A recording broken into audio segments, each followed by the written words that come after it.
Me llamo Eduardo Andrade. Tengo 63 años y fui inspector de policía durante 35 años en una gran ciudad. Hoy voy a contarte cómo mi vida cambió la noche en que recibí una llamada de mi nieto Nicolás, de solo 16 años. Llorando, me dijo que estaba encerrado en los calabozos de la comisaría porque su padrastro, Carlos, lo había acusado de agresión. Lo que descubrí esa noche desató una guerra contra la corrupción que ni yo, con toda mi experiencia, habría podido imaginar.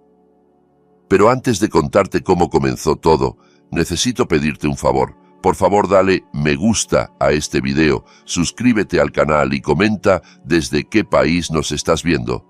Tu apoyo es fundamental y puede salvar vidas. El teléfono sonó a las 3:14 de la madrugada. A esa hora, cualquier sonido parece más fuerte, más urgente. Durante mis años como inspector, aprendí que las llamadas en mitad de la noche nunca traen buenas noticias. Agarré el celular y contesté medio dormido. «Hola, abuelo». La voz temblorosa de Nicolás me despejó de golpe. «Estoy en la comisaría séptima. Me arrestaron. Carlos dice que lo ataqué, pero no es verdad. Él me golpeó primero». «¿Estás bien? ¿Te hizo daño?», pregunté mientras me levantaba a oscuras buscando los pantalones. «Me duele la cara. Tengo miedo, abuelo. El inspector de aquí es amigo de Carlos y no me cree. Por favor, ven. No te muevas de ahí. Y no digas una palabra más hasta que yo llegue». Mientras me vestía, intenté despejar la mente. Carlos Valle, el padrastro de Nicolás. Siempre pensé que ese hombre traería problemas. Mi hija María murió hace 5 años en un accidente de tráfico y apenas un año después, Gabriela, la madre de Nicolás, se casó con Carlos. Nunca entendí qué vio en él. Un empresario con contactos en la alcaldía, siempre presumiendo de su influencia. Cogí mi vieja placa de inspector, la cartera y las llaves del coche. Ya no tengo autoridad oficial, pero conozco el sistema y a muchas de las personas que siguen dentro. La placa, aunque esté caducada, todavía impone cierto respeto. Conduje por las calles vacías de la ciudad mientras la ansiedad me devoraba. Nicolás siempre fue un buen chico. Estudioso, tranquilo, jamás buscaba problemas.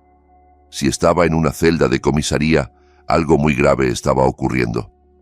Llegué a la comisaría séptima, un edificio que conocía demasiado bien. Había trabajado allí mis primeros 10 años en el cuerpo. Al entrar, me golpeó el olor familiar a café recalentado y desinfectante, como un viejo conocido al que no sabes si te alegra ver. En el mostrador, una agente joven tecleaba algo en el ordenador. «Buenas noches. Soy Eduardo Andrade, exinspector. Mi nieto, Nicolás Alvarado, está detenido y quiero verlo», dije con firmeza. La agente me miró con indiferencia. «Un momento». Tecleó un par de cosas más y levantó el teléfono interno.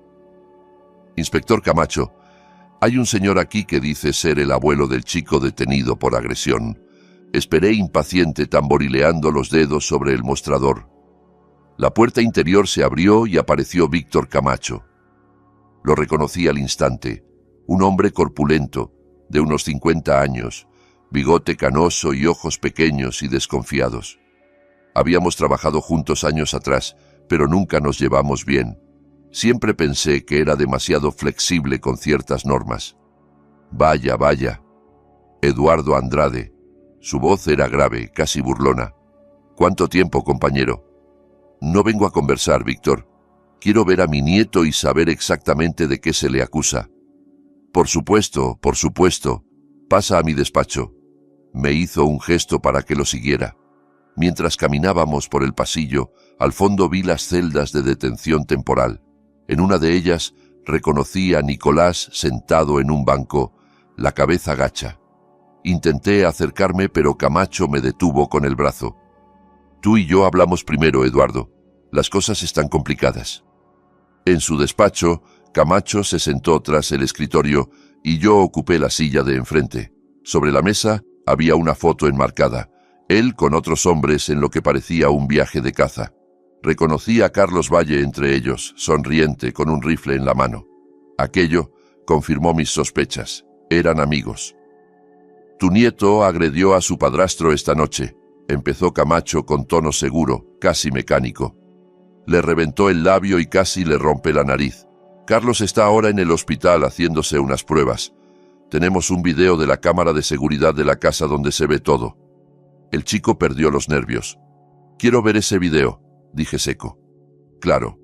Giró el monitor hacia mí y abrió un archivo. En la pantalla vi lo que parecía la sala de estar. Carlos entraba en plano, hablando. Nicolás aparecía después, visiblemente alterado.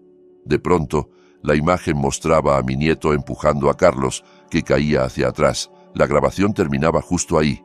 «Eso es todo», dijo Camacho. «¿Dónde está el resto del video? Esto no demuestra nada concluyente». «Es lo que hay, Eduardo. Carlos está presentando cargos por agresión. El chico tiene antecedentes de comportamiento violento en el instituto». «Eso es mentira. Nicolás nunca ha tenido problemas disciplinarios. Tengo informes que dicen lo contrario». Me levanté sintiendo cómo la rabia empezaba a hervir. «Quiero hablar con mi nieto ahora mismo». 5 minutos, cedió Camacho. Me acompañó hasta la celda donde estaba Nicolás. Cuando me vio, mi nieto se levantó. Tenía un ojo morado, un corte en la ceja y el labio hinchado. Verlo así me provocó una mezcla de dolor y furia. «¿Abuelo?» Su voz se quebró. «Tranquilo, Nico, voy a sacarte de aquí». Camacho abrió la celda y me dejó entrar. Abracé a mi nieto y sentí cómo temblaba. «¿Qué fue lo que pasó de verdad?», le pregunté en voz baja. Carlos llegó borracho como siempre. Empezó a gritar que le había robado dinero de la cartera. Cuando le dije que no era cierto, me pegó. Las lágrimas le corrían por las mejillas. Me defendí. Solo lo empujé para apartarlo, pero se golpeó con la mesa. Entonces llamó a la policía diciendo que yo lo había atacado. «¿Y tu mamá dónde estaba?» «Está fuera de la ciudad por trabajo, en Monterrey. Vuelve mañana». Nicolás bajó aún más la voz. «No es la primera vez que Carlos me pega, abuelo, pero siempre me amenaza. Dice que si hablo nadie me va a creer». Miré a Camacho, que esperaba impaciente en la puerta. «Voy a sacarte de aquí, te lo prometo», le dije a Nicolás, apretándole el hombro. «No vas a pasar ni una noche más en esta celda». Salí y me planté delante de Camacho. «Mi nieto tiene la cara llena de golpes. ¿Por qué Carlos no está detenido también? ¿Por qué no figura en tu informe que él agredió al chico?» El señor Valle dice que el muchacho se hizo esas lesiones mientras se resistía a los agentes en el arresto. Eso es absurdo y lo sabes. Exijo que un médico examine a Nicolás ahora mismo y documente sus heridas. Es muy tarde para eso, Eduardo. Nunca es tarde para hacer las cosas bien, Víctor. O llamas a un médico o llamo a la fiscal de guardia para denunciar irregularidades en tu procedimiento. Camacho me sostuvo la mirada, valorando mi amenaza. Al final suspiró. Está bien. Llamaré al médico forense de guardia. Pero no va a cambiar nada, Eduardo. El chico se queda esta noche aquí y mañana lo verá el juez. Ya veremos. Mientras Camacho se alejaba para hacer la llamada, saqué el celular y marqué un número que no usaba desde hacía tiempo. Tras 3 tonos, contestó una voz femenina. «Teniente Robles, ¿quién habla?» «Soy Eduardo Andrade, exinspector de la comisaría séptima. Necesito tu ayuda urgente. La teniente Abril Robles es una de las pocas personas en la policía en las que siempre confié. Joven, inteligente y, sobre todo, incorruptible».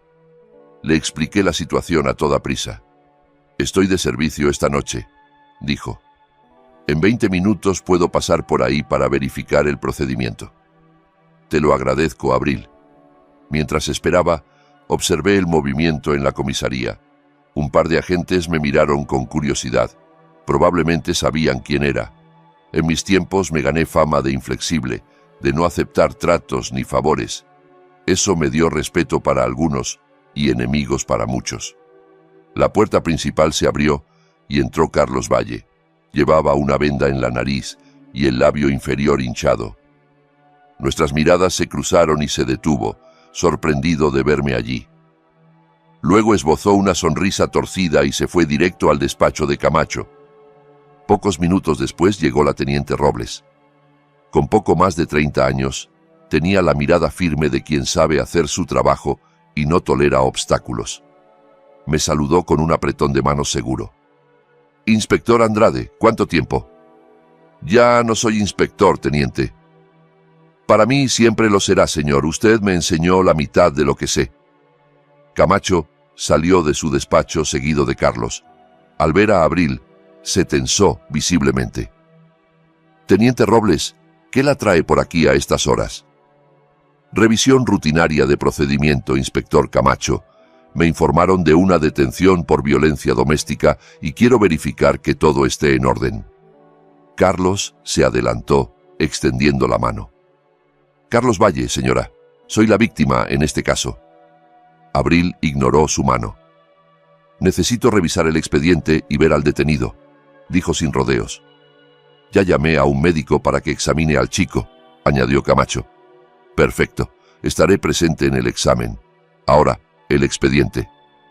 Camacho la condujo a su despacho. Carlos se quedó conmigo en el pasillo, con una sonrisa soberbia que me revolvió el estómago. «Es una pena que tengamos que conocernos en estas circunstancias, señor Andrade», dijo con falsa cortesía. «Nicolás siempre habla muy bien de usted». «Ahorra la hipocresía, Valle. Sé perfectamente lo que has hecho». Su sonrisa se desvaneció. «Tenga cuidado con lo que insinúa. Tengo el video que demuestra quién agredió a quién. Un video convenientemente recortado, que pasó antes de la parte que me enseñó Camacho. Nada relevante». Se aproximó bajando la voz. «Mire, señor Andrade, entiendo que quiera defender a su nieto, pero el chico tiene problemas. Necesita disciplina, una mano firme». «¿La mano firme que le dejó un ojo morado y la ceja abierta? Supongo que también se hizo eso resistiéndose al arresto. Pregúntele a los agentes que lo trajeron. O quizá fuiste tú y luego llamaste a tu amigo Camacho para maquillar la historia». El rostro de Carlos se endureció. «Tenga cuidado, viejo. Su tiempo ya pasó. Ahora las cosas funcionan de otra manera. Te sorprendería lo bien que sé cómo funcionan las cosas ahora, Valle, y de lo que soy capaz por mi nieto». La conversación se interrumpió con la llegada del médico forense, un joven que parecía recién salido de la facultad. Camacho y Abril salieron del despacho. «Doctor Mendoza», lo saludó Camacho. «Gracias por venir tan rápido. El detenido está por aquí». Abril hizo un gesto para que el doctor la siguiera hacia las celdas. Carlos intentó ir detrás, pero ella lo detuvo. «Solo personal autorizado, señor Valle. Soy la parte denunciante. Tengo derecho a estar presente». «No durante el examen médico», respondió con firmeza. «Espere aquí». Carlos me lanzó una mirada furiosa, como si yo fuera el culpable del retraso en sus planes. Se sentó en una de las sillas de la sala de espera, tamborileando los dedos nerviosamente. Abril me indicó que la acompañara. Entramos en la celda, mientras el doctor ya examinaba a Nicolás. El médico tomó fotografías de las lesiones, las midió y lo anotó todo en un formulario oficial. «¿Puede decirme cómo se hizo estas heridas?», preguntó. Nicolás me miró buscando aprobación. Asentí ligeramente. «Mi padrastro me pegó. Primero un puñetazo aquí», señaló el ojo. «Luego me empujó contra la pared. Me golpeé la cabeza y me corté la ceja con un estante». «¿Cuándo fue esto?» «Esta noche, poco después de las 11. El doctor lo anotó y siguió con la exploración. Cuando terminó, se volvió hacia Abril. «Las lesiones son coherentes con lo que cuenta. El hematoma periorbitario, el ojo morado, tiene la coloración de un golpe de hace unas 4 o 5 horas. El corte en la ceja es típico de un impacto contra un objeto con borde, no de un puñetazo directo». Abril asintió. «Gracias, doctor. Necesito su informe cuanto antes. Lo tendrá en 1 hora como máximo». Cuando el médico se fue, Abril me miró. «Esto contradice el informe inicial, inspector». «Por supuesto que lo contradice. Camacho está encubriendo a Carlos». «También revisé el video. añadió ella en voz baja. Hay algo raro. Los metadatos indican que fue editado hace 2 horas. La grabación original tenía que ser más larga. ¿Puedes conseguirla? Necesito una orden judicial para acceder al sistema de vigilancia de la casa. Y para eso necesito pruebas de manipulación de evidencia. Nicolás intervino. La vecina, la señora Cárdenas, tiene cámaras apuntando a nuestra entrada. Siempre está grabando. Dice que le roban las macetas. Abril me miró con un destello de esperanza. ¿Sabes la dirección exacta? Calle Jacaranda 247, Colonia Valle Verde, respondió Nicolás. Voy para allá ahora mismo, dijo Abril. Si esas grabaciones muestran algo distinto, podremos darle la vuelta a todo esto. Yo me quedo con él, añadí, señalando a mi nieto. No pienso dejarlo solo. No lo dejaré desamparado, abuelo, prometió ella, usando deliberadamente el término personal. Esto apesta a corrupción, y sabes que eso es lo que más me enfurece. Cuando Abril se marchó, me senté junto a Nicolás en el banco de la celda. Estaba agotado, asustado, pero vi en sus ojos una chispa de fuerza que siempre admiré. ¿Mamá sabe ya algo de esto?, preguntó. Todavía no. Quería resolverlo antes de preocuparla. Va a ponerse del lado de Carlos, siempre lo hace. Tu madre te quiere, Nico, pero a veces el amor nos deja ciegos. Carlos la manipula, murmuró. La hace creer que el problema soy yo, que le falto el respeto, y ella le cree porque... Se interrumpió. ¿Por qué qué? Porque él tiene dinero. Porque desde que papá murió, mamá tiene miedo de quedarse sola. Me dolió escucharlo, pero sabía que decía la verdad. Gabriela, mi nuera, nunca se recuperó del todo de la muerte de mi hija María. Eran muy unidas. Carlos apareció en el momento perfecto, ofreciendo estabilidad económica y emocional. O eso parecía. Vamos a arreglar esto, te lo prometo, Nicolás. Y después tú y yo vamos a tener una conversación muy larga sobre todo lo que ha pasado en esa casa. El tiempo avanzó a paso de tortuga en la comisaría. Camacho se asomaba de vez en cuando, lanzando miradas inquietas. Carlos seguía en la sala de espera, hablando en voz baja por el teléfono. Casi 2 horas más tarde, la puerta principal se abrió. Entró Abril acompañada de una mujer mayor, de gesto severo, la fiscal de distrito Melina Moya. La reconocí enseguida. Su fama de incorruptible la precedía. Detrás de ellas venía una anciana bajita sosteniendo un celular. La señora Cárdenas, sin duda. La expresión de Camacho se transformó en puro pánico al ver a la fiscal. Carlos se levantó, confundido por ese giro inesperado. «Inspector Camacho», dijo la fiscal Moya con voz firme. «La teniente Robles me ha informado de posibles irregularidades en este caso. Muéstreme de inmediato el expediente y el video». Mientras un Camacho visiblemente nervioso conducía a la fiscal a su despacho, Abril se acercó a nuestra celda. «Encontramos algo», me susurró. La señora Cárdenas tenía grabaciones de hace 3 días en las que se ve a Carlos empujando a Nicolás contra la puerta, y lo mejor es que tiene audio donde se le escucha amenazándolo. La esperanza me llenó el pecho. Por primera vez desde que había llegado sentí que las cosas podían salir bien. El sistema está podrido, lo sé mejor que nadie, pero todavía hay gente como Abril y la fiscal Moya que pelea por la justicia. «Gracias», le dije a Abril con el corazón en la garganta. Ella sonrió apenas. «No me dé las gracias todavía, inspector. La noche es joven y esta batalla acaba de empezar». La fiscal Moya pasó más de 1 hora encerrada en el despacho de Camacho. A través de las persianas vi gestos tensos, documentos señalados con el dedo, miradas severas. Carlos se quedó en la sala de espera, revisando el móvil una y otra vez. Lo observé intentar mantener la compostura, pero la pierna derecha le temblaba sin parar, traicionando su ansiedad. La señora Cárdenas se acercó a la celda con Abril. Era una mujer pequeña, de unos 70 años, pero con los ojos agudos de quien ha visto mucho. «Así que usted es el abuelo», dijo sin rodeos. «El chico siempre habla bien de usted». «Gracias por venir, señora». «Cárdenas», me corrigió. «Y no me dé las gracias. Ese hombre», señaló con discreción a Carlos, «es un demonio disfrazado. Lo he visto. Sé cómo cambia cuando cree que nadie lo está mirando». Nicolás la miró con gratitud evidente. La señora Cárdenas le guiñó un ojo. «Te traje una dona, muchacho, pero estos policías no me dejaron dártela. Dijeron que igual llevaba una lima dentro». Soltó una risita corta. «Como si yo supiera hacer esas cosas». La puerta del despacho se abrió por fin. La fiscal Moya salió primero, con el rostro serio.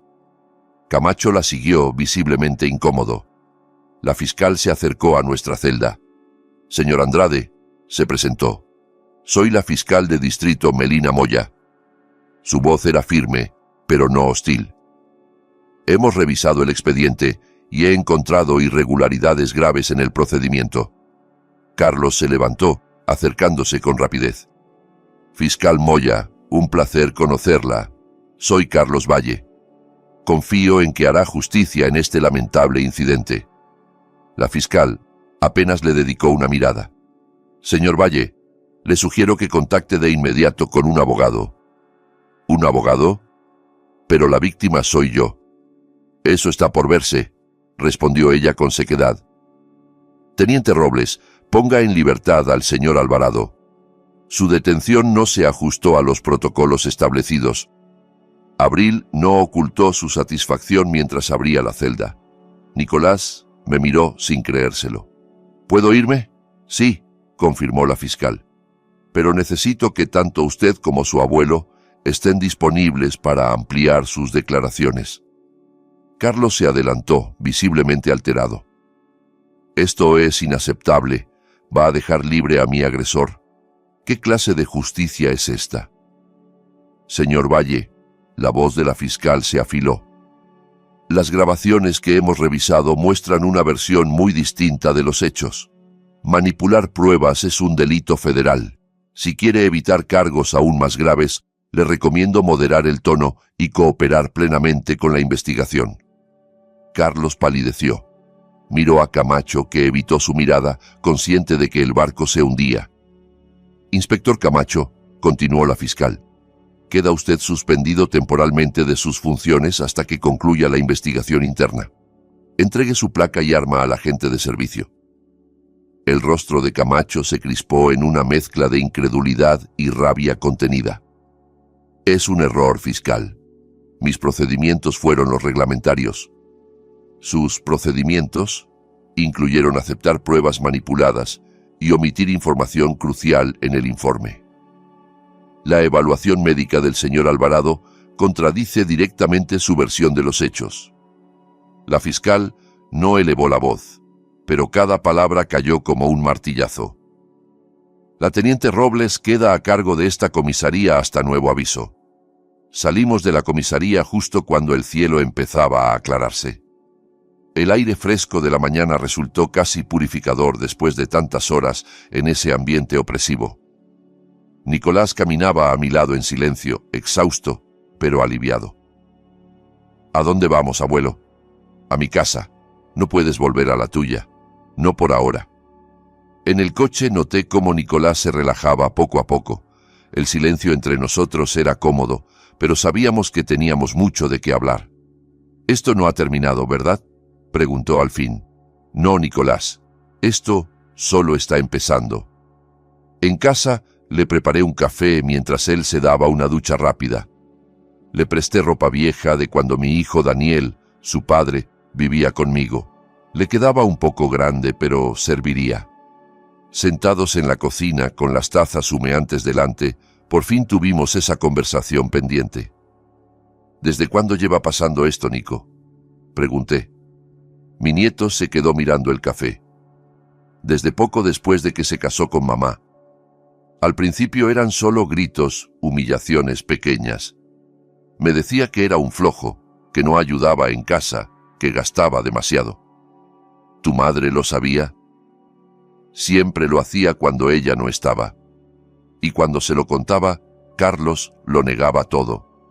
Decía que yo exageraba o que me inventaba cosas para separarlos. Nicolás tragó saliva. Con el tiempo, mamá dejó de creerme. ¿Y cuándo pasaron de las palabras a los golpes? Hace como 6 meses. Llegó borracho, furioso porque había perdido dinero en una inversión. Dijo que yo era una mala suerte, que desde que yo estaba en su vida todo le salía mal. La voz se le quebró. Me dio una bofetada tan fuerte que caí al suelo. Luego lloró, me pidió perdón, me dio dinero para que no dijera nada. Sentí la rabia subir, pero me obligué a mantener la calma. ¿Por qué no me llamaste entonces? Pensé que podía manejarlo y me daba miedo que si lo denunciaba mamá sufriera.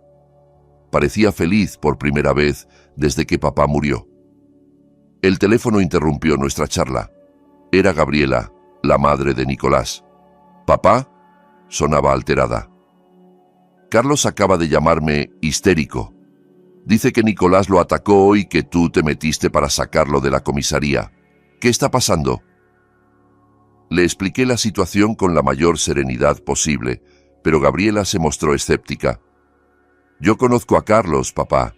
No es el monstruo que estás describiendo. No has visto a tu hijo. Tiene un ojo morado y la ceja abierta. ¿Vas a decirme que también se lo hizo él solo? El silencio al otro lado de la línea lo dijo todo. Una parte de ella sospechaba, pero había preferido no mirar. Voy para allá, dijo al fin. Quiero hablar con Nicolás. Al colgar, me encontré con la mirada inquieta de mi nieto. ¿Mamá viene? Sí. Pero no te preocupes. No voy a dejar que te lleve de vuelta a esa casa. Mientras esperábamos, Nicolás se quedó dormido en el sofá. Lo miré, recordando cuando era apenas un niño corriendo por ese mismo salón, persiguiendo a su padre. Daniel murió cuando Nicolás tenía 8 años, en un accidente en la autopista, tan absurdo y repentino como suelen ser estas tragedias. Gabriela se derrumbó, y Nicolás creció prácticamente sin figura paterna. El timbre sonó poco después del mediodía. Gabriela estaba pálida, con ojeras marcadas. Para mi sorpresa, Carlos estaba a su lado. ¿Qué hace él aquí?, pregunté sin ocultar la hostilidad. Es mi esposo, papá, y tenemos que resolver esto en familia. Una familia no le pega a sus miembros, Gabriela. Carlos dio un paso al frente, con su mejor cara de hombre preocupado. Señor Andrade, entiendo su preocupación. Fue un malentendido anoche. Las cosas se salieron de control, pero le aseguro que jamás heriría intencionadamente a Nicolás. Ahorra el discurso, Valle. La fiscal tiene pruebas de tus agresiones previas. Carlos palideció por un instante, pero se recompuso rápido. Esa vieja entrometida tergiversó las cosas. Cualquier contacto físico con Nicolás ha sido meramente disciplinario. ¿Disciplinario? La voz de Abril nos sorprendió a todos. Estaba justo en el umbral de la puerta, con el uniforme puesto y la expresión seria. No la había oído llegar. Teniente Robles, balbuceó Carlos. No la esperábamos aquí. Evidentemente, replicó ella, avanzando. Señor Valle, tengo una orden para incautar los dispositivos electrónicos de su casa, incluyendo el sistema de videovigilancia. Necesitamos recuperar las grabaciones originales. Esto es una invasión de mi privacidad, protestó Carlos. ¿Con qué autoridad? Con la autoridad de esta orden firmada por la jueza Miranda Espinosa. Abril le mostró el documento. Además, la fiscal ha solicitado que se presente esta tarde a prestar declaración formal. Gabriela me miró, confundida y asustada. Papá, ¿qué está pasando? El ruido despertó a Nicolás, que apareció en la puerta, frotándose los ojos. Al ver a su madre, corrió a abrazarla. Cuando vio a Carlos, se quedó paralizado. ¿Qué hace aquí? Nicolás, tenemos que hablar, dijo Gabriela intentando sonar conciliadora. Carlos dice que todo fue un malentendido. ¿Un malentendido? Nicolás se apartó. Me pegó, mamá, como lo ha hecho muchas veces cuando tú no estás. Y luego me amenaza para que no diga nada. Carlos avanzó hacia él con gesto amenazante. «Deja de mentir, mocoso ingrato. Después de todo lo que he hecho por ti y por tu madre». «Señor Valle», lo interrumpió Abril poniéndose entre ellos, «le sugiero que mantenga la distancia con el señor Alvarado. Cualquier intento de intimidación se añadirá a los cargos existentes». Carlos le lanzó una mirada llena de odio contenido, pero se echó atrás. «Esto no ha terminado. Tengo amigos poderosos, contactos». «Sus contactos también están siendo investigados», replicó Abril, incluida su relación con el inspector Camacho y ciertos funcionarios de la alcaldía. Carlos miró a Gabriela. «¿Vas a permitir esto? ¿Vas a dejar que destruyan nuestra familia por las mentiras de tu hijo?» Gabriela parecía desgarrada entre dos lealtades. Miró a Nicolás, luego a Carlos y finalmente a mí. «Necesito ver esas grabaciones», murmuró con la voz rota. «Necesito saber la verdad». «La verdad la tienes delante», le dije, señalando las heridas de Nicolás. «Solo tienes que abrir los ojos». Carlos se dio cuenta de que estaba perdiendo terreno. Su rostro cambió, abandonando la máscara de hombre razonable. «Tú te lo buscaste, viejo metiche. Si crees que esto va a terminar bien para ti o para el mocoso, estás muy equivocado». Se dio media vuelta y se dirigió hacia su coche, ignorando los llamados de Abril para que acudiera a declarar. «Déjalo ir, teniente», dije. «No llegará muy lejos». Gabriela entró en la casa abrazando a Nicolás con fuerza. Abril se quedó un momento conmigo en la puerta. «Debería haberse presentado voluntariamente», comentó. «Ahora tendré que arrestarlo». «¿Lo hará?» «Es demasiado arrogante para creer que está en problemas de verdad. Está subestimando la gravedad de esto. Encontramos más videos en el celular de la señora Cárdenas, episodios de maltrato de meses atrás». «¿La fiscal tiene todo eso?» «Todo, y está furiosa. Pocas cosas enfurecen más a Melina Moya que el maltrato infantil y la corrupción policial». Abril me miró con seriedad. «Vigile a su nieto, inspector. Hombres como él se vuelven más peligrosos cuando sienten que están perdiendo el control». Tras la marcha de Abril, entré en casa. Gabriela estaba sentada en el sofá, la cabeza entre las manos. Nicolás estaba en la cocina preparándole un té. «¿Cómo no lo vi?», susurró ella cuando me senté a su lado. «¿Cómo pude estar tan ciega?». «El amor a veces nos ciega», respondí suavemente. «Y Carlos es un buen manipulador.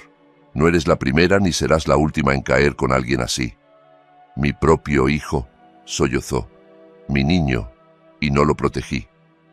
«Puedes protegerlo ahora», dije, dejando a Carlos, testificando contra él. Gabriela me miró, y vi cómo crecía una determinación nueva en sus ojos. «Lo haré. No volverá a ponerle una mano encima». Las siguientes horas transcurrieron en una extraña calma. Nicolás y Gabriela hablaron largo rato en la habitación de invitados. Yo intenté ocuparme cocinando, aunque nadie tenía realmente apetito. El teléfono sonó varias veces. La fiscal, la teniente Robles, incluso un par de periodistas que se habían enterado del caso. A todos les dije lo mismo: hablaríamos después de descansar. Al anochecer, cuando Nicolás por fin se quedó dormido, Gabriela se sentó conmigo en el porche. «Nunca imaginé que esto terminaría así», dijo mirando las estrellas. «Cuando conocí a Carlos parecía tan perfecto, atento, cariñoso, estable. Los manipuladores siempre parecen perfectos al principio». Había señales, admitió. Comentarios controladores, celos sin explicación, mentiras pequeñas, pero me convencí de que no eran importantes. «¿Qué harás ahora?»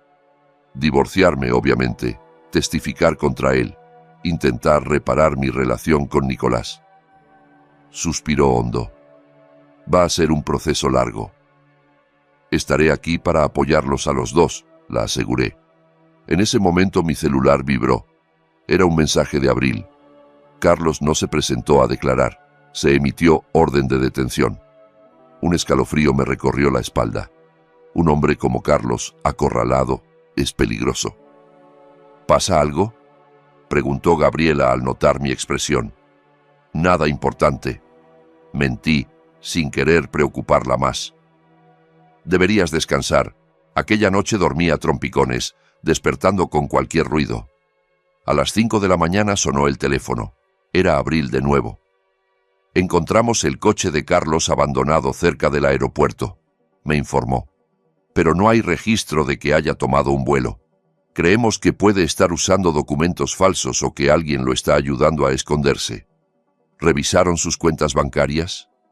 Están congeladas desde anoche y tenemos vigilancia en todas sus propiedades conocidas. Vigilen también a Camacho. Si alguien sabe dónde se esconde Carlos, es él. Camacho está bajo vigilancia constante. Colgué y me quedé mirando por la ventana. La luz del amanecer comenzaba a iluminar la calle vacía.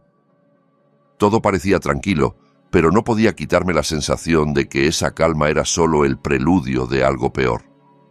Pasaron 2 días sin noticias de Carlos. Nicolás empezó a relajarse, incluso sonreía a ratos. Gabriela presentó la demanda de divorcio y una denuncia formal por violencia doméstica. La fiscal Moya me informó de que la investigación se había ampliado. Al parecer, Carlos estaba implicado en negocios turbios con varios funcionarios municipales, incluyendo sobornos y tráfico de influencias. La mañana del tercer día, Gabriela decidió volver brevemente a su casa para recoger algunas cosas. Insistí en acompañarla, pero ella se negó.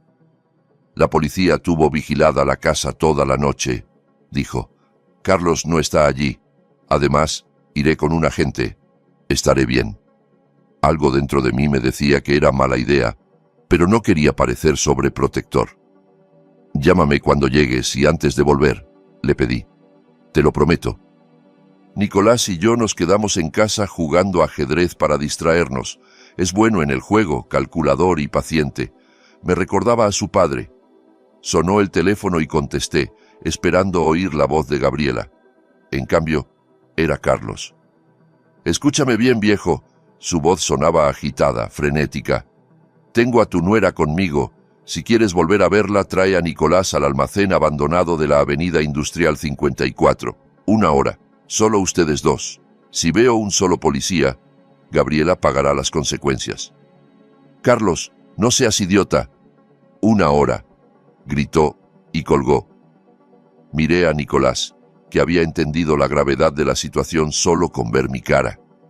No podía decirle toda la verdad, pero tampoco podía mentirle. ¿Qué pasa, abuelo? ¿Es mamá? Tu madre está bien. Intenté sonar convincente. Pero necesito que te quedes aquí mientras resuelvo algo importante. Es Carlos, ¿verdad? Su intuición me sorprendió. ¿Qué hizo? En ese momento sonó de nuevo el teléfono. Era Abril. Inspector, tenemos un problema. Gabriela nunca llegó a su casa. El agente que debía acompañarla apareció inconsciente en el coche patrulla. Carlos la tiene, dije sin rodeos. Acaba de llamarme. Quiere que lleve a Nicolás a un almacén en la Avenida Industrial en 1 hora o la lastimará. No vaya solo, inspector. Es una trampa. Lo sé, pero no puedo arriesgar la vida de mi nuera. Consígueme la dirección exacta. Envío unidades de paisano. Le di los detalles y colgué. Nicolás me observaba fijamente. Voy contigo, dijo con firmeza. Ni hablar. Es demasiado peligroso. Es mi mamá, abuelo, y esto es culpa mía. No es culpa tuya, Nicolás. Nada de esto lo es. Si no me llevas, iré por mi cuenta. Su determinación era absoluta. Lo miré, sopesando la situación. Si lo dejaba, seguramente intentaría seguirme, poniéndose aún más en peligro. Si lo llevaba, al menos podría intentar protegerlo. Está bien, cedí al fin. Pero harás exactamente lo que yo diga.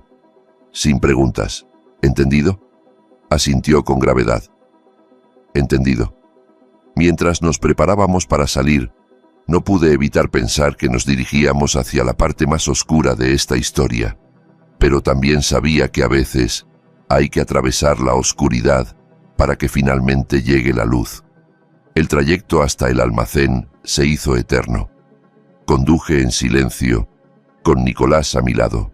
Tenía las manos ligeramente temblorosas, pero en su mirada había una determinación que me recordaba a Daniel. Antes de salir de casa, había metido mi vieja pistola de servicio en la parte trasera del pantalón.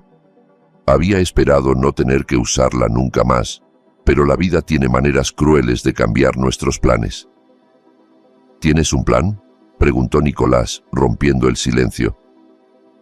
La teniente Robles está enviando unidades encubiertas. No estaremos solos. ¿Y si llegan tarde? ¿Y si Carlos ve a la policía y le hace daño a mamá? No tenía una respuesta tranquilizadora, así que le dije la verdad. Haremos todo lo posible para que eso no ocurra. Mi celular vibró con un mensaje de Abril. Equipos en posición en 15 minutos. Esperen antes de entrar. Pero no teníamos 15 minutos. Al llegar a la avenida industrial, vi el almacén abandonado al final de la calle. Un edificio de ladrillo rojo, ventanas rotas y grafitis por todas partes. Un lugar perfecto para una emboscada. Aparqué a una cuadra observando los alrededores. No se veían otros vehículos, pero distinguí un sedán negro con cristales tintados cerca de la entrada lateral. Debía ser el coche de Carlos. «Quédate aquí», le dije a Nicolás. «Voy a echar un vistazo primero». «Abuelo», él dijo que los dos teníamos que ir. «Lo sé, pero no pienso ponerte en la línea de fuego». «Ya estoy en peligro», respondió con una madurez que me desarmó. «Y mamá también. No puedes protegernos a los dos si me dejas aquí». Tenía razón, y admitirlo me dolió. Antes de que pudiera contestar, sonó otra vez el teléfono. Era Carlos. «Veo que ya llegaste. Entra ahora mismo o tu nuera lo pagará. Vamos para allá». «Carlos, no hagas una locura. Tienes 2 minutos», y colgó. Miré a Nicolás, sintiendo el peso de la responsabilidad aplastarme. «Te quedas detrás de mí en todo momento. ¿Entendido?» «Sí», asintió, serio. Caminamos hacia el almacén, cada paso más pesado que el anterior. La puerta principal estaba entornada y chirrió de forma siniestra cuando la empujé. Dentro estaba oscuro, apenas iluminado por la luz que se filtraba por las ventanas mugrientas y algunos tragaluces. «¡Carlos!», llamé, intentando mantener la voz firme. «Estamos aquí. Al fondo, Eduardo. Los dos. Vengan». Avanzamos entre cajas y maquinaria oxidada. El olor a humedad y óxido llenaba el ambiente. Llegamos a un espacio más amplio y los vi. Carlos estaba de pie, sujetando a Gabriela por el brazo. Ella tenía la cara llena de lágrimas, pero parecía ilesa. «¡Mamá!», gritó Nicolás, intentando correr hacia ella. Lo detuve con el brazo. «Despacio», le susurré. Luego, a Carlos. «Ya estamos aquí. Suelta a mi nuera». Carlos soltó una carcajada amarga. «¿Crees que es tan fácil, viejo? Me arruinaste la vida, la reputación, el negocio. Todo está en peligro por tu culpa».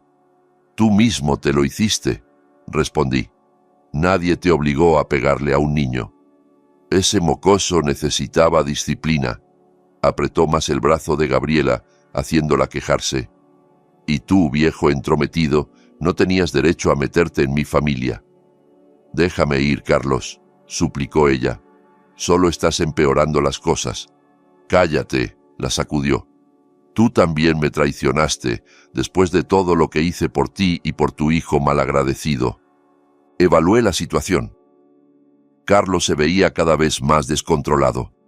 Tenía en los ojos el brillo febril de un animal acorralado. No le veía ningún arma, pero eso no significaba que no la tuviera. «¿Qué quieres, Carlos?», pregunté, intentando ganar tiempo. Las unidades de Abril necesitaban unos minutos más. «Quiero mi vida de vuelta», respondió con la voz quebrada. «Quiero que retiren los cargos. Quiero que la fiscal deje de investigar mis negocios. Y quiero que este mocoso», señaló a Nicolás, «se retracte de todas sus mentiras». «No son mentiras», dijo Nicolás, sorprendentemente sereno. «Y tienes razón en una cosa, arruinaste tu propia vida. Cada vez que me pegaste, Cada vez que me amenazaste, cada vez que manipulaste a mamá, cavaste tu propia tumba. Carlos soltó a Gabriela y se lanzó hacia Nicolás. Ese era el momento que esperaba. Me interpuse rápido. Ni se te ocurra tocarlo. ¿O qué, viejo? ¿Qué vas a hacer? Me empujó, subestimando mi fuerza. No me moví ni un centímetro. Aléjate de mi familia. Lo advertí, sintiendo la pistola contra la espalda baja. Carlos sonrió, una sonrisa sin rastro de humanidad. ¿Tu familia? Qué tierno. El viejo policía protegiendo a los suyos. Hizo ademán de apartarse, pero de pronto giró y lanzó un puñetazo que apenas alcancé a esquivar. El movimiento brusco me hizo retroceder un paso, dándole tiempo para sacar algo de la cintura. Un revólver. Me apuntó directo al pecho. Ahora vamos a hablar en serio, dijo con una calma escalofriante. Tú y yo sabemos cómo funciona esto, Eduardo. Hombres como nosotros entienden el lenguaje del poder. Baja el arma, Carlos. La policía viene en camino. Claro que viene, los estaba esperando. Sonrió de nuevo. Pero para cuando lleguen nosotros ya habremos arreglado nuestras cuentas. Gabriela aprovechó la distracción para correr hacia Nicolás y abrazarlo. Carlos los miró con desprecio. Mira qué familia tan feliz. ¡Qué conmovedor! Carlos, intenté razonarlo. Aún puedes salir de esto. Baja el arma. Entrégate. Coopera con la fiscal. Tal vez consigas un acuerdo. ¿Un acuerdo? Rió. No, Eduardo. Hombres como yo no hacemos acuerdos. O ganamos o... Dejó la frase en el aire, pero su mirada lo dijo todo. Escuché un ruido leve detrás de mí. Alguien había entrado. Mantuve el rostro neutro para no alertar a Carlos. Deja que Gabriela y Nicolás se vayan, propuse. Esto es entre tú y yo. No, negó, moviendo el arma. Ellos también forman parte. Son mi seguro. El ruido se hizo más evidente. Carlos se tensó mirando hacia las sombras. ¿Quién anda ahí? ¿Sal o disparo? Aproveché su distracción para colocarme aún más delante de Nicolás y Gabriela.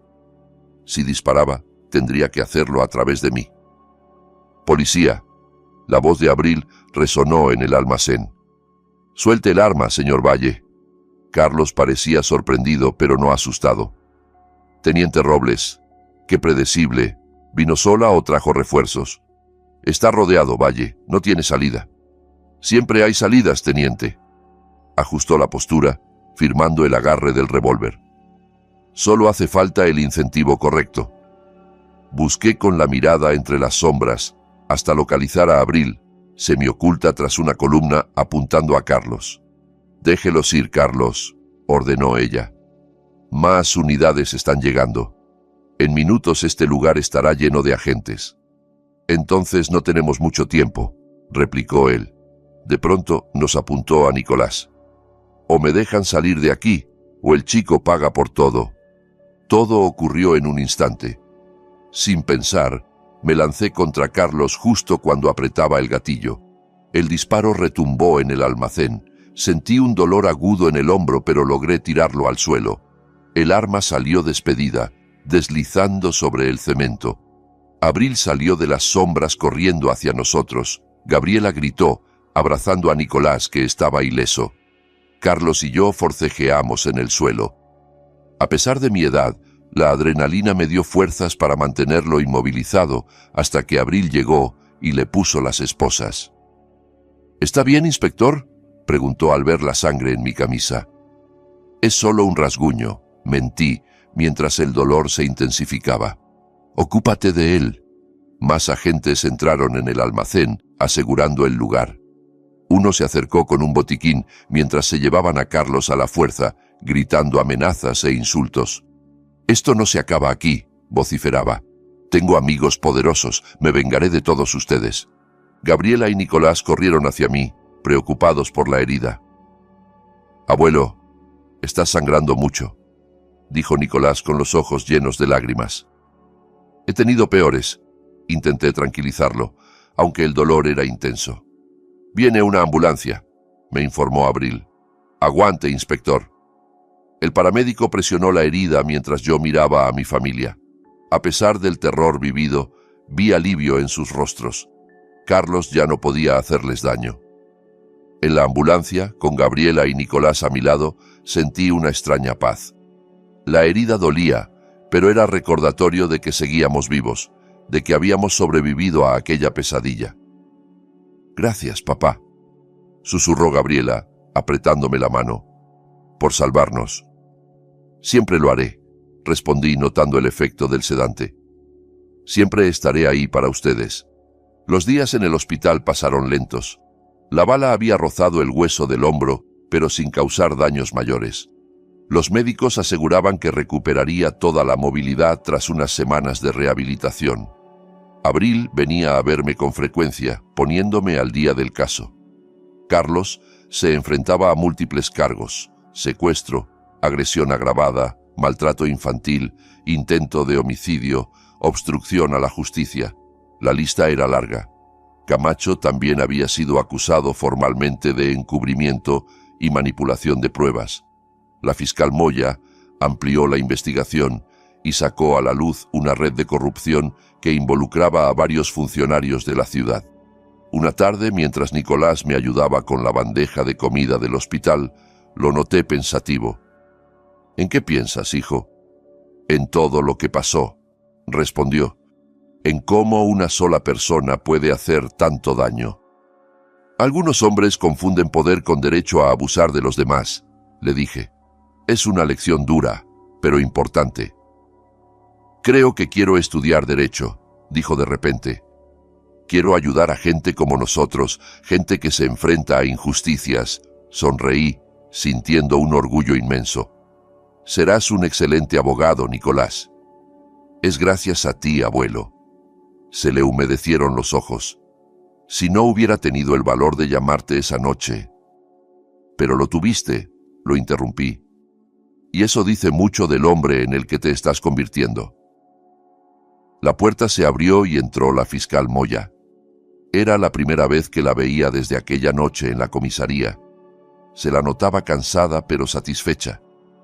«Inspector Andrade, me alegra verlo recuperándose». «Fiscal Moya, qué sorpresa. Vine a informarle personalmente.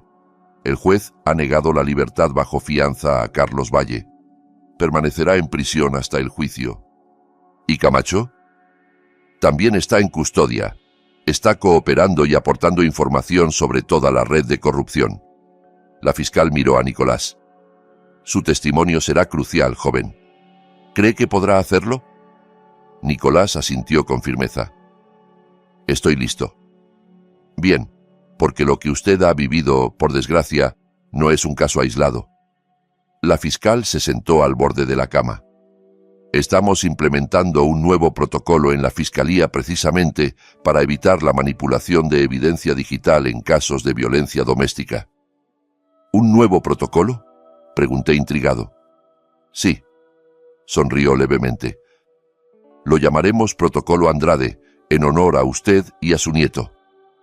La noticia me dejó sin palabras. Nicolás me miró con los ojos brillando. «¿Oíste, abuelo?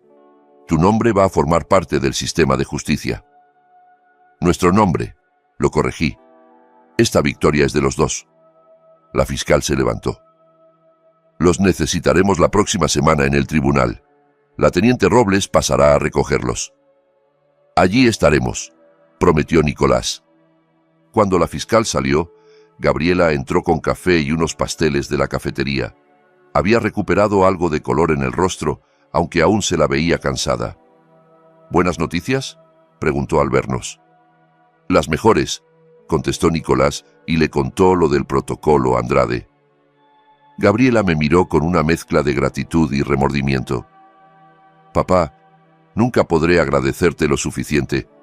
Si no hubieras estado ahí». «Pero estuve», respondí con sencillez. «Y siempre estaré».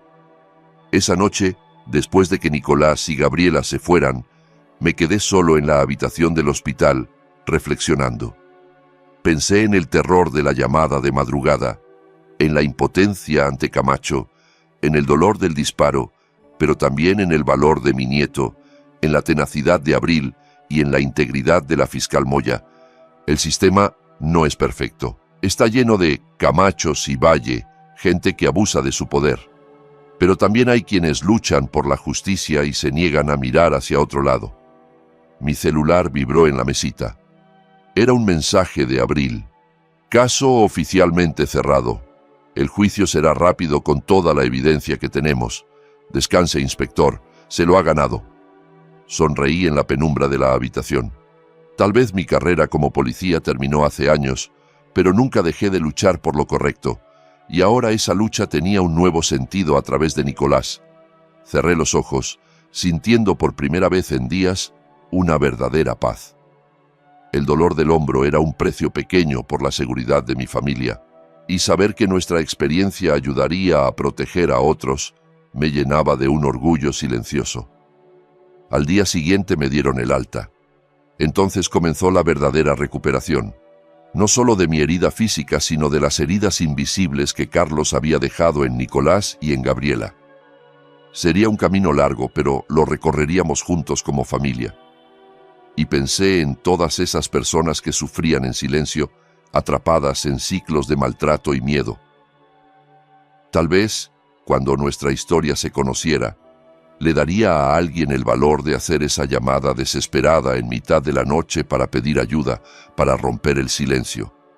Porque a veces todo empieza con el coraje de marcar un número y decir, «Tengo miedo, por favor, ayúdeme». Los pasillos del juzgado estaban abarrotados, pero caminé con determinación, apoyándome en el bastón que los médicos insistieron en que usara al menos un mes más. La herida del hombro había cerrado bien, aunque aún dolía cuando cambiaba el tiempo. Nicolás caminaba a mi lado, alto y sereno. En estas semanas había madurado tanto que a veces me costaba reconocer al adolescente asustado que me llamó aquella noche. Ese día se leería la sentencia. Tras un juicio de 3 semanas, el juez anunciaría el destino de Carlos Valle y de Víctor Camacho. La evidencia de la fiscalía había sido abrumadora, los videos recuperados, las grabaciones de la señora Cárdenas, el valiente testimonio de Nicolás y los peritajes médicos que demostraban el patrón de maltrato. ¿Nervioso?, le pregunté a mi nieto mientras esperábamos fuera de la sala. «Un poco», admitió. «¿Crees que de verdad va a pagar por lo que hizo? La fiscal Moya hizo un trabajo impecable, y tu testimonio fue perfecto, firme, claro, sin contradicciones». Gabriela se nos unió, vestida con un traje formal. Ella también había cambiado en esas semanas, recuperando poco a poco la fortaleza que había perdido. El divorcio avanzaba, y había empezado terapia para trabajar la culpa que aún la perseguía. «La sala está llena», nos informó. «Hay varios periodistas. Este caso ha llamado mucho la atención». Era cierto. Lo que empezó como un caso de violencia doméstica terminó destapando una trama más amplia de corrupción municipal. Varios funcionarios ya habían sido imputados. Las puertas de la sala se abrieron y entramos. Nos sentamos en la primera fila, detrás de la mesa de la fiscalía. Abril ya estaba allí, revisando documentos. Nos saludó con un gesto.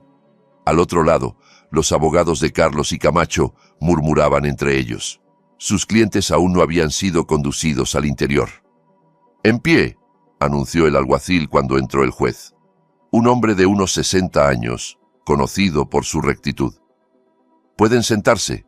Traigan a los acusados». Carlos y Camacho entraron escoltados, con monos naranjas de prisión.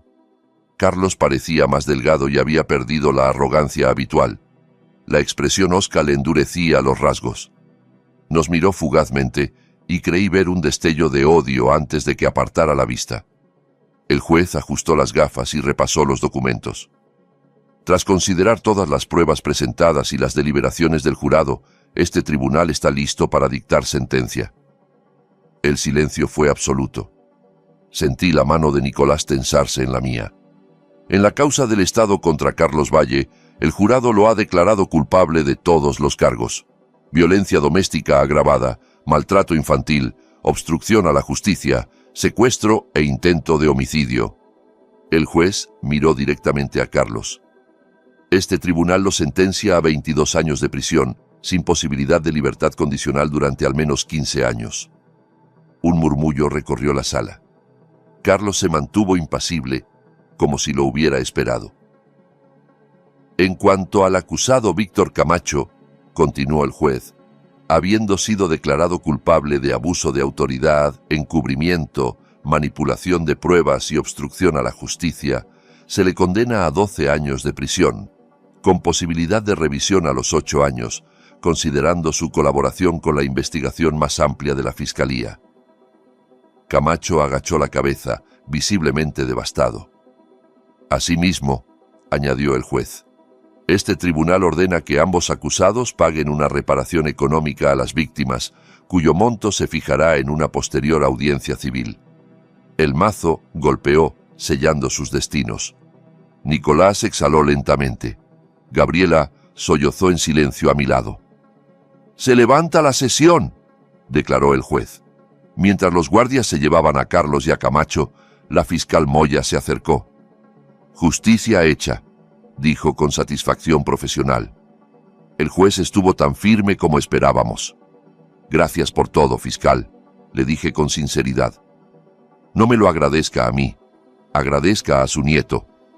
Miró a Nicolás con admiración. Su testimonio fue crucial, sobre todo cuando describió el patrón sistemático de maltrato. Muchos adolescentes no habrían tenido esa claridad ni ese valor. Nicolás sonrió con timidez. Solo dije la verdad. A veces, eso es lo más difícil. La fiscal miró el reloj. Debo irme. Tenemos una rueda de prensa en 20 minutos sobre el caso y el nuevo protocolo. ¿Les gustaría acompañarme? Miré a Nicolás y a Gabriela. Creo que necesitamos un momento en privado, respondió ella. Ha sido una mañana intensa. Por supuesto, la teniente Robles tiene sus datos para la ceremonia oficial de presentación del protocolo Andrade, la semana que viene. Cuando la fiscal se fue, nos quedamos unos minutos más en la sala casi vacía. ¿Cómo te sientes?, le pregunté a Nicolás. Aliviado, supongo, pero también raro. Una parte de mí esperaba que se disculpara, que mostrara algo de remordimiento. Hombres como Carlos rara vez reconocen sus errores, le dije. Siempre culpan a los demás. ¿Crees que cambiará en prisión? No lo sé, hijo. Pero lo importante es que ya no puede hacerte daño. Salimos del juzgado por una puerta lateral para evitar a los periodistas. El día estaba luminoso y cálido. Vamos a comer algo, propuso Gabriela. Hay que celebrar. En el restaurante miré a mi familia. Había en ellos una ligereza que no veía desde hacía mucho. Las sombras no habían desaparecido, pero eran menos densas. ¿Ya decidiste a qué universidad vas a postularte?, le pregunté a Nicolás. Estoy viendo la Universidad Estatal, contestó. Tienen un excelente programa de Derecho y la fiscal Moya dijo que podría recomendarme para un programa especial de mentoría. Es una gran oportunidad, dijo Gabriela, orgullosa, y yo acabo de conseguir un trabajo nuevo. Empiezo el mes que viene como supervisora en la empresa. Todo va encajando, brindé levantando el vaso. Por los nuevos comienzos. Brindamos, y por un momento el pasado pareció un país lejano del que habíamos conseguido escapar. Las semanas siguientes encontraron su propio ritmo. Mi hombro mejoró lo suficiente como para dejar el bastón. Nicolás preparó sus solicitudes a la universidad con entusiasmo renovado. Gabriela pasaba más tiempo en mi casa que en su nuevo departamento. Una tarde recibí una llamada de Abril. «Inspector, ya tenemos fecha para la presentación oficial del protocolo Andrade. Este viernes, a las 11 de la mañana, en el auditorio principal. La fiscal querría que usted y Nicolás dijeran unas palabras sobre su experiencia». Cuando se lo conté a Nicolás, vi la emoción en su mirada. «Es una oportunidad para ayudar a otras personas que estén pasando lo mismo», dijo. El día de la presentación el auditorio estaba lleno, policías, fiscales, jueces. La fiscal Moya explicó el nuevo protocolo, un conjunto de procedimientos para garantizar la integridad de la evidencia digital en casos de violencia doméstica y maltrato infantil. Incluía verificación de metadatos, una cadena de custodia reforzada y análisis forense independiente. Este protocolo nació de un caso que reveló fallos graves en nuestro sistema, explicó. Cuando llegó mi turno, me puse en pie. Durante 35 años fui inspector de policía. Comencé. Creía conocer el sistema, sus fortalezas y sus debilidades. Pero solo cuando mi propio nieto quedó atrapado en ese sistema, entendí de verdad lo vulnerables que son las víctimas de maltrato en su interior. Conté brevemente nuestra historia, resaltando el apoyo crucial de personas como Abril y la fiscal Moya. Cuando Nicolás tomó el micrófono, su voz sonó clara y firme. Habló directamente a los jóvenes presentes, describiendo las señales sutiles de maltrato que ignoró, la manipulación psicológica, el miedo. Si están pasando por algo parecido, sepan que no están solos, dijo. Hay gente que les va a creer, solo tienen que dar el primer paso, hacer esa llamada, como hice yo. Sus palabras fueron recibidas con un aplauso atronador. Pasaron los meses. Nicolás fue aceptado en la universidad estatal. Gabriela finalizó el divorcio. Yo retomé mis viejas aficiones. Una tarde, casi un año después de aquella noche, recibí un sobre oficial. El recurso de apelación de Carlos había sido rechazado. No se lo mencioné a Nicolás ni a Gabriela. No veía sentido en perturbar la paz que tanto les había costado conseguir. A la mañana siguiente, Nicolás vino a desayunar. Estaba en vacaciones y ahora hacía voluntariado como mentor de otros jóvenes supervivientes. «Tengo algo que enseñarte», dijo, sacando una hoja de la mochila. Era una carta de aceptación para un programa de verano en Derecho. «Es impresionante, Nicolás. La fiscal Moya me recomendó», explicó. «Dice que tengo potencial para trabajar algún día en la unidad de violencia doméstica. El camino que había elegido no sería fácil, pero veía en él una fuerza nueva, una resistencia nacida de su propio dolor. ¿Sabes qué es lo raro, abuelo?», añadió. «A veces pienso en Carlos y ya no siento miedo ni odio, solo lástima». «Eso también forma parte de sanar», le respondí. «¿Y tú? ¿Todavía lo odias?». Me lo pensé un momento. «Digamos que no pierdo energía en él. Prefiero dedicarla a ti, a nuestra familia, a las cosas buenas que salieron de todo esto». Y era verdad. El protocolo Andrade se estaba adoptando en otros estados. Nicolás había descubierto su vocación. Gabriela había recuperado su vida. Ese fin de semana hicimos una pequeña celebración en mi casa. Gabriela trajo comida, Nicolás llevó amigos del grupo de apoyo y la señora Cárdenas apareció con una caja de donas. Mientras contemplaba a esa nueva familia ampliada, Abril se acercó. «¿Sabía que otros 3 estados están adoptando el protocolo?», me dijo, «y lo están considerando a nivel nacional. Ah, y me ascendieron a capitana. Enhorabuena, capitana. Bien merecido». «Gracias, inspector. Le debo parte de esto a usted y a Nicolás». Mientras la reunión seguía, salí un momento al porche. El cielo comenzaba a teñirse de naranja. Pensé en los contrastes. Mientras nosotros celebrábamos, Carlos cumplía su condena. Mientras Nicolás construía un futuro, la carrera de Camacho se desmoronaba. No sentí satisfacción, solo la certeza de que la justicia, aunque imperfecta y lenta, había llegado. Nicolás salió a buscarme. «¿Todo bien, abuelo?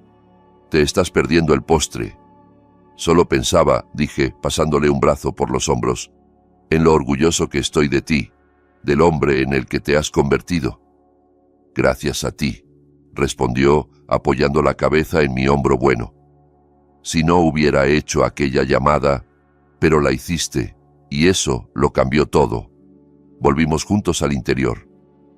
Gabriela nos recibió con una sonrisa, con una ligereza en el rostro que me recordó a la joven que conocí antes de que la vida la golpeara tan duro.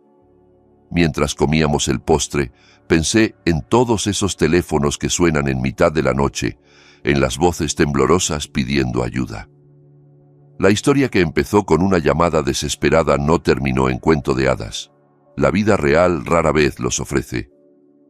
pero nos dio algo igual de valioso: la oportunidad de convertir el dolor en propósito, el miedo en determinación y una experiencia traumática en un legado que protegerá a muchos otros. Y quizá, al final, esa sea la victoria más importante de todas. Si mi historia te ha conmovido y quieres saber qué ocurrió después, suscríbete y activa la campanita para no perderte el próximo capítulo. Recuerda, tu apoyo con un me gusta y un comentario puede salvar otras vidas, igual que salvó la de mi nieto.